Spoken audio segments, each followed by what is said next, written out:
Hello guys, welcome to Tech Tricks tutorial. In today's video, I will show you how to deactivate Tinder account. So without further ado, let's get started. Now if you want to deactivate your account, just go to your Tinder app and then go to your profile. Now go to settings. Then from there scroll all the way down. And then select this delete account.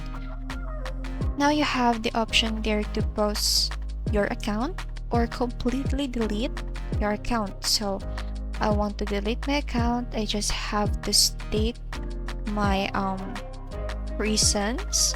For example, you met someone or you don't like Tinder anymore and you just have to answer these questions, or you can either skip this part.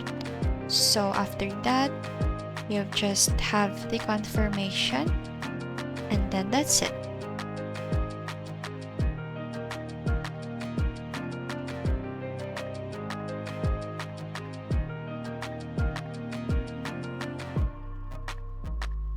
If this video helps you, don't forget to like, comment, share, and subscribe.